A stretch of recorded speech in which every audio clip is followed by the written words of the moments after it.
This is a question you asked, Danny. When is a costume not a costume? Here we've got the Hulk and the Abomination from the Sal Buscema cover from the 70s now. Relates obviously to the film that's out at the moment.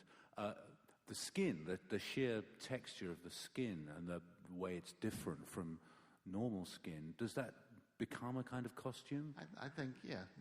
It clearly becomes an identifying covering for the character. You know, in the Hulk, certainly with the green skin and the heavy-set brow, but the Abomination has that scaly, the scaly hide, and he's another sort of darker, more powerful, crazy house mirror version of the Hulk. And if you ever wondered why you can't find the purple pants you want when you were looking in the stores in those days, apparently Bruce Banner had bought them all, because it was always a joke. Even when I was a little kid, it's like, gee, an amazing coincidence. They always has a pair of purple pants to wear, but that clearly is the Hulk's costume, even though, he doesn't suit up and put on a costume in traditional superhero manner. This one's a really beat-up cover, and I included it deliberately.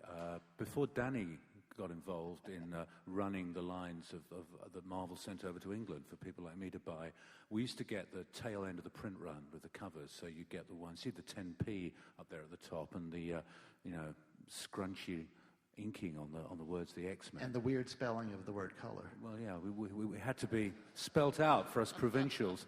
But I also included this because it's something, again, that Paul talked to me on the phone about Dave Cockram and how Dave used to just like to create, as the artist on this cover, a multiplicity of costumes. Almost, I don't know how you put it, as a kind of reflex or just sheer creative joie de vivre. Well, there's an enormous spectrum in comics of the amount of time and energy that goes into costume and who does it. I mean, some of the writers in the field are failed artists. Guys like Len Wein, who worked on the X-Men characters, had been an artist for about a minute at the beginning of his career and would sit there and sketch his own characters. Today, Grant Morrison often does that. And many of us, like me, couldn't possibly contribute anything in that process. In the same fashion, there are artists who typically, when given an assignment, will come up with the one drawing of the one character they're going to have, because really, most of the time, this isn't very important. Dave was extraordinary in a stretch of a number of years when he was on staff as an art director at Marvel, as well as a freelance artist, that you would come in with a 2-sentence description of who a new villain is or a new supporting character, and he'd just sit there and he'd bat out a dozen different possible costumes for him, because he loved the process of costuming and what you could envision with it. He did a whole take on the Legion of Superheroes, a sort of takeoff of them for the X-Men, didn't he? And that intergalactic story with the Imperial Guard. But you never sued from DC. In those days, we had better relationships between the companies, perhaps, and we found ways to do things with some humor. But we loved it as the fans. I mean, it was great. It was intertextual between the two companies, commenting on each other through the costume design. Moving on, if I can get, there we go. We've got 2 on there. Here we've got some political content. We're well into the 70s now. Watergate has happened. Peter touched on this story earlier with a different cover from that sequence. This is the cycling Captain America, where he threw away the costume. They're his fellow Avengers, regretting that he's leaving and is throwing away the costume. It lasts for about, I think, 6 or 7 issues before he returns to being Captain America again. Peter talked about this earlier. And then to compare with it, we have a story from the late 70s written by Paul, but what we call a retrospective continuity, a retcon, where you went back and explained the absence of the heroes in the 50s through McCarthyism and through a reaction to the idea of masks and costumes. Well, the whole 50s witch hunt in America about naming names and declaring your identity as, I'm not now, never have been a communist, seemed to me a very good metaphor to use to explain the absence of the heroes at that point, that people were intruding into private lives in a fashion where they certainly would have intruded under the costume. And I saw that as a logical reason for the heroes to just say, look, this isn't working. Who I am under this costume is me, and you're not entitled to a share of that. And many of them go out of business for a while as a result. And this opened the door for a lot of the themes of 80s comics, particularly I'm thinking of The Dark Knight Returns and perhaps Watchmen, where the whole question of the masked hero and their relationship to authority within society becomes a central theme, the story. One of the wonderful things of comics is that you're really working on the shoulders of others and building upwards. And I don't particularly think this story has any linkage to Frank's work in Dark Knight, for example.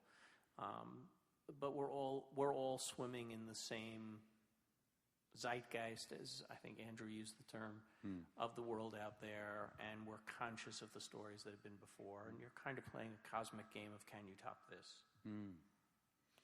Another artist you talked about, Paul, George Perez, you talked about having the same facility to work with multiplicity of costumes. Here we've got the Teen Titans, just relaunched in 1980, meeting with their older compatriots, the Justice League. So you've got a huge spread of well-known and lesser-known costume designs across the cover, which he carries off with a tremendous flourish. It's also interesting to note with guys like Dave and George how their work has survived transformation. Not only have multiple other artists continue to draw them, but they've moved into other media. And Teen Titans is an interesting example. We did 4 or 5 years of a television cartoon show a few years ago based on mostly the newer Titans characters. And they were transformed completely into anime characters, but yet the quintessential iconography of the characters really survived that transformation into a totally different cultural style. Moving on well into the 80s, this is a story I particularly enjoyed when I first read it. Yellow Jacket, Henry Pym, the rather unstable member of the Avengers, been through many, many iterations of his powers. He gets disgraced. He goes into a phase of being a wife-beater with his wife, the Wasp, and behaves treacherously to his fellow Avengers in an operation. But then he partially redeems himself, but faces the court-martial he deserves from the rest of the Avengers team. And in this story, it's a very moving moment when he symbolically gives up his right to wear the costume. I think he has a line to the Avengers butler, Jarvis, their English butler. He says, trying to play superhero was the worst mistake I ever made in my life. And the artist, Al Milgrom, on this is able to convey that sense of shame in that empty costume. It's pretty powerful. That there's literally nobody in the suit, but you just have that feeling of almost wanting to look away. Yeah, there are not many examples of that I could point to of a suit depicted like that without a man in it, with that sense of emotion and pathos around it. It's an unusual angle of vision, isn't it?